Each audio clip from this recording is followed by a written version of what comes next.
Hello, welcome. My name is Mika, and welcome to my D&D podcast. The What else can I say? Basically, I like D&D, uh, and I like playing it, but I never get to play as a player, as most of the DMs I suffer a forever DM curse, where you just end up being the one who's always DMing. Uh, So this is my attempt at just having fun by myself, since nobody else is gonna organize it for me. And while I love being a DM, I would also like to be a player sometimes. So I tried playing this by myself in the notebook, but it wasn't that much fun. Well, I enjoy writing, but I was like writing a little novella instead of just having fun being in the moment and playing. So, yeah, hopefully you enjoy playing with me. Uh, that's it. Let's get into the game. So, this is the setup. Uh, these are our two main characters, Asiri and Sila. They are two Fae sisters. Sila is a warlock and Asiri is a paladin. I started them both at level 3 just to speed things up. And a bit of a backstory, they are traveling together, and Sila, when she was very young, she lost her eyesight when she made a deal with one of the infernal demons uh, by accident, or maybe not so much by accident. I still haven't decided, but I try not to go too far into all of it because I want them to develop naturally and, you know, for me to also be surprised as a player. Yeah. uh, because when you're DM, you cannot really surprise yourself. Well, the players surprise you a lot, but you know what I'm getting at. So, uh, yeah, that's about it for the backstory. Uh, Asiri decided to take an oath of devotion and travel with her sister to try and break the curse and, or well, the pact, and restore her eyesight. Yeah, that's about it. Anyway, without further ado, let's get into the game. Anyway, I'm just using the Google roll dice thing. Uh, well, let's. So they will start in the forest because all games start in the forest. But it kind of just made sense from them. They're traveling for they are uh, getting far away from home. And let's see what season it is. Okay, 4. So we are looking at winter. Uh, the snow is crunching under their feet as Assyrian Sila walk. It's the beautiful kind of snow you can find in the forest, not the ugly snow you can find in the city, though I would not really know much because I come from a place where it never snows. But I did study in the capital, and we had snow there, and I was not very thrilled.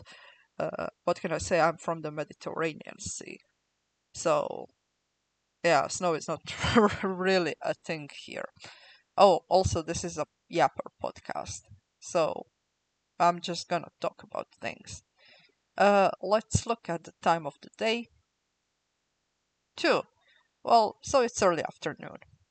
Uh, the sun is shining as they walk, the snow crunching under their feet. And let's write some notes down. I'm terrible at taking notes, and in like D&D, I just pawn it off to my players. You know, they can take some notes. Yeah, I have ADHD, so it's like a bit harder for me. Okay, I'm going to see. let's find some kind of a settlement. Okay, let's roll for it. D6. Oh, I'm using the Adventurer's Toolbox 1 and 2. I've heard great things about the Mythic emulator, but right now I'm just gonna use TC80. Okay, 4. So we're looking at a town of about 1,500 up to 600 people. With what kind of ruler?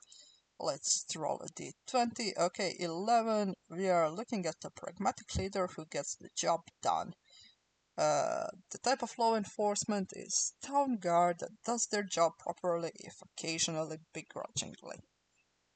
So, also, I cannot do voices. My wife can, but I cannot. You know. So, Sila is the one carrying the map, and she keeps pointing at different directions, like, oh, let's go there, and let's go there, and Asiri is the one just pulling her back because she's going to bump into the tree. But Sila is having a good time regardless. Anyway, in the distance, we can see the gates open. And let's see if anyone stops them.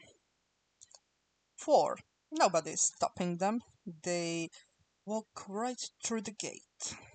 Well, they are not very suspicious. They are two little fae just walking around. And let's see what kind of district we are going to pass through the first. Okay, this does not have what the 100, so let's just do 2d10. 21, Artisan District. Okay, let's see if there are any disturbances in the Artisan District. 16, so the DC is 15, so yes, there are. They are looking just for a type of tavern or an inn. They've been traveling for a while and they need to replenish their energy and rations. But as they pass through the artisan district, full of workers, shopkeepers, clinking of the metal as it gets forged, they are witnessing a peculiar sight of major organized crime disturbance. Local thieves guiled the responsible adventurers hired to investigate. Okay, so we are looking at a bit of a desolated artisan district. There is nobody in sight. Everything seems... Well, let's roll and see. Is there any disturbance? Okay, 11 maybe. So there are people around. But they all seem... Let's see, are they upset or are they kind of desolated and beaten down? 5. I would say they are all pretty quiet, but Sila just stops Asiri and she's like, Sister, I can hear something. And Asiri is like, well, that's funny because I cannot hear anything, because there isn't much to hear. And Sila is like, well, yes, exactly. I hear silence. Which, we are in the artisan district, shouldn't it be more lively than this? And Asiri is like, well, you have a point. We cannot really hear any forging or any chatter. So, you know what? Let's just find a tavern. Okay? We are hungry and we haven't slept and we haven't eaten. Sila, just let it go.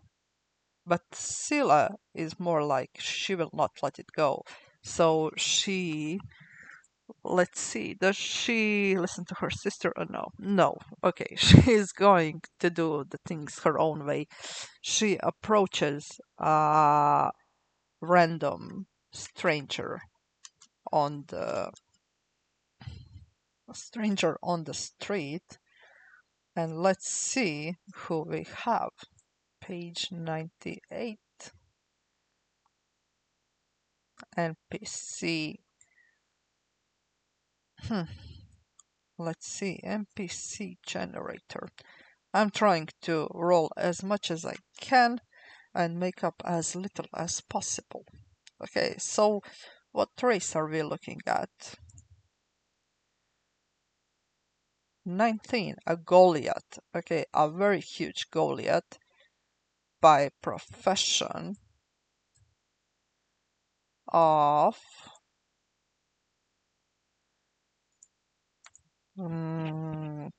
48. So you're looking at Goliath, who is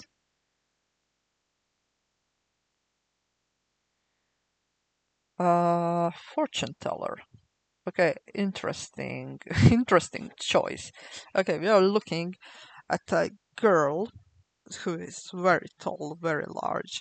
She's sitting in front of a little stand, and Sila comes up to her. Uh, she's just going off the vibe. She cannot see that she's very big, but I feel like she has some kind of sixth sense given to her by her powers. Uh, she approaches the fortune teller and sits down in front of her, and she's like, "Hello." And the Goliath, let's look at the alignment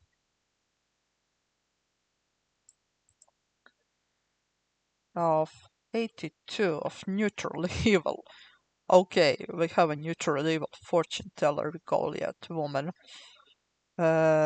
She pushes her tarot cards towards Sila and she says, "Draw one."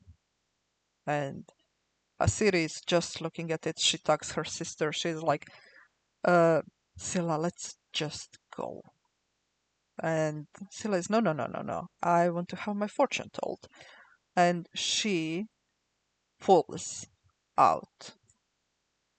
Let's see which card. I wonder if there is like some kind of table for this too.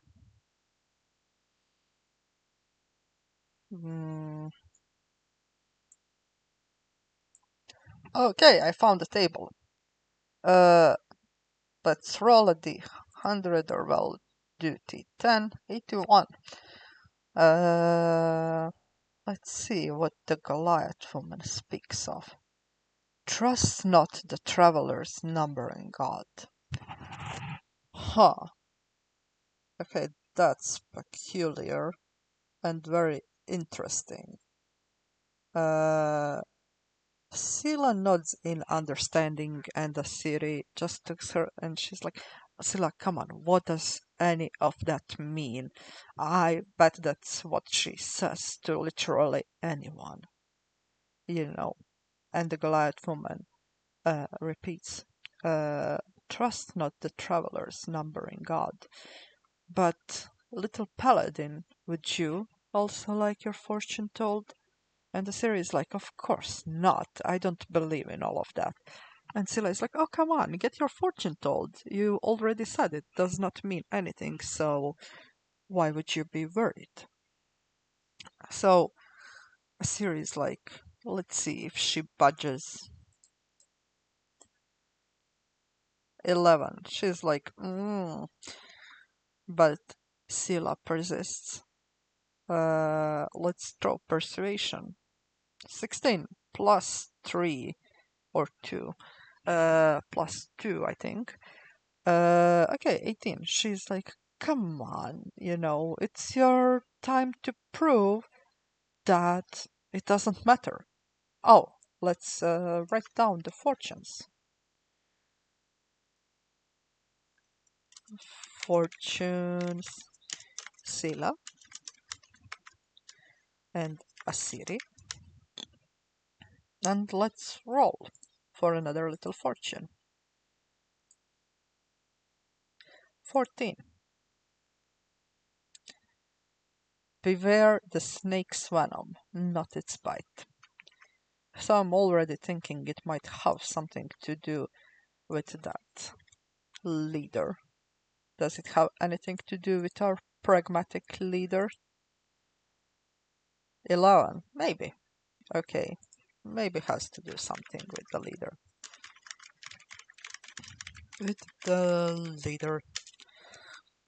Okay.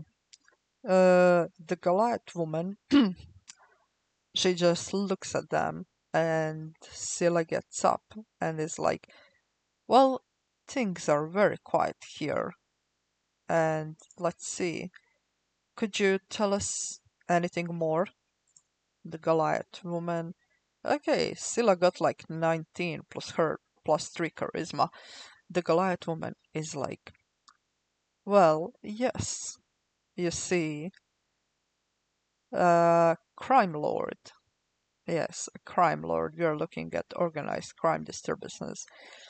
Has recently been roaming wild, and the leader is not doing very much, though he swears he is, but it's all been just talks. You know, he believes in loyalty, in fairness, but you cannot play that game with someone who doesn't respect the rules.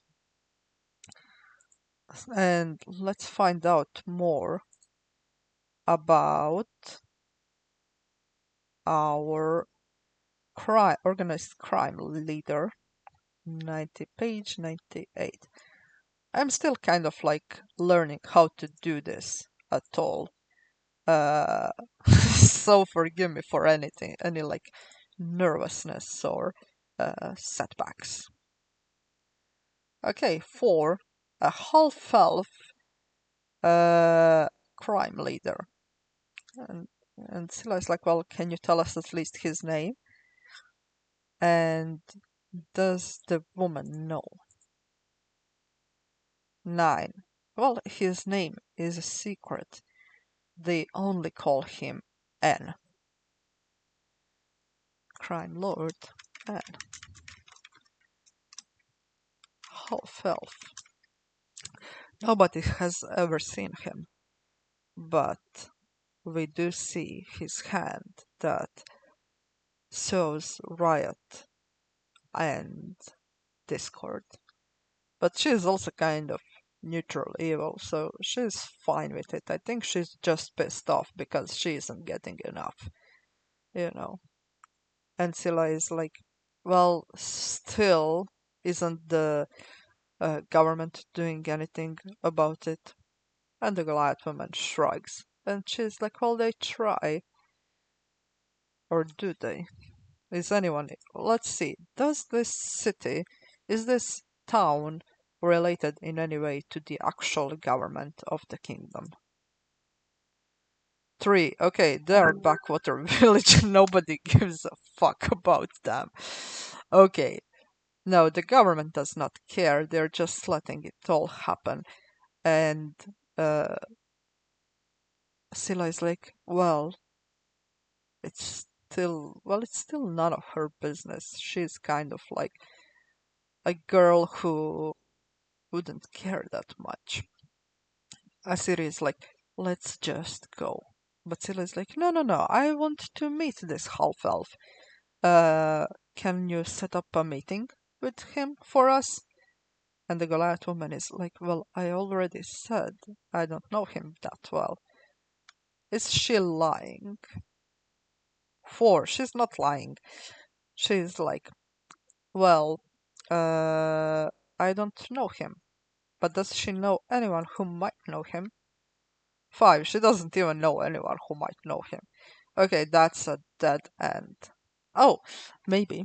Scylla asks her, well, at least do you know when how many gangs are there? 8, she doesn't even know that. Okay, Scylla is like, well, you're very useless.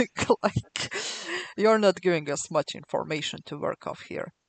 And the Goliath woman just repeats, trust not the traveler's number in God, and be fair, the snake's venom, not its bite. So I'm thinking that the half-elf is not that scary, but he is very threatening. Okay. Sila and Asiri are going to go to the tavern. Okay, the tavern is also somewhere in the artisan district. When they come inside, it's let's see. Is it quiet or is it bubbling with sounds? 13. Okay, well the chatter is there, but it's not too crazy. They come up to the bar, and the barman, who is a half orc, okay, a big guy. Or maybe it's a girl. 79. Okay, it's a girl. Okay, this girl is half orc, and she's a bartender. And let's see. Let's see. Okay, she. So, do you care for a drink to travelers? And the city is like, well, no, not really. We just need a room. And Sila's like, well, I could use a drink. And the city is like, maybe we shouldn't. Maybe we should go to sleep. We have been walking for a very long time, and I'm tired, Sila. And Sila is like, well, I'm not tired. I would really like a drink. And let's see her charisma. 1. Okay, she rolled a 1. Okay, the Goliath woman. Huh. Actually, no. Maybe this doesn't require for a charisma roll. Uh, let's see. No, she rolled 1. The Goliath woman doesn't like her very much. Uh, and she's like, well, maybe you should listen to your sister. Uh, maybe she has something against the Fae. Okay, does she have anything against the Fae? 2. Oh, okay, she does. She doesn't like the Fae very much. Uh, or maybe, I don't know how to interpret this. Well, no, she has nothing against the Fae. She just dislike Sila and Asiri? 11. Well, she's pretty neutral. Okay, let's combine all of these things. Maybe she just dislikes Sila. Okay, well, she's not going to pour them a drink. Sila is like, well, is there any other bartender who I might get a drink from? And the Goliath woman is 5. No, she's the only one working the bar. She's like, listen, the issue is there is a line if you do not see it. And Sila is like, oh, no, I actually do not see it. And the half orc woman, she just shows at a huge line that's formed in front of the bar. And she's like, get back to the end of the line and then you can have your drink. And Sila and Asiri are like, fine. And Asiri is like, she wants to go and look for the room, but she doesn't want to leave her sister alone. So they are going to stand in the line. Let's see. Maybe they could chat someone up. Sila pats a stranger on the back. We are looking at gnome. Okay, she pats a little gnome, but she cannot see, so she pats his head. She's just kind of moving her hands and flailing them in front of herself and accidentally hits a gnome. And he is like, let's see, how much does he like them? 3. He does not like them either, but he just kind of turns around annoyed, and Asiri is like, oh my god, sir, we apologize. And she grabs Sila's hands and tugs them to the side, and she's like, no, we did not mean no harm. But Sila is like, yeah, we didn't mean any harm. And she's going to throw charisma. 5. Okay, plus 3, that's 8. She's not impressing anyone. They're not going to like find any information now. Should they continue looking for information or should they go to bed? Okay, they are they're gonna go to bed. Uh, Asiri tugs Sila out of the line for the drinks and she leads her upstairs to the room. She managed to get the key. Uh, did they find anyone on the way to their room? 3. Nobody. The dice are really not cooperating with the story. Well, they go up to the room and they find 2 beds. The room is, let's see how well the inn is. Well, it's a pretty standard room. It has 2 beds. It has a few torches inside. Uh, and I guess that's it for this session, which was not that very eventful. But I will continue another time, which I don't know. I expected some better roles to start some drama, but maybe the drama happens next day. Anyway, thank you for listening. Uh, but it is fun to just repeatedly ask questions and see what the dice decides. Anyway, thank you all so much for being here, and I will see you next time. Bye!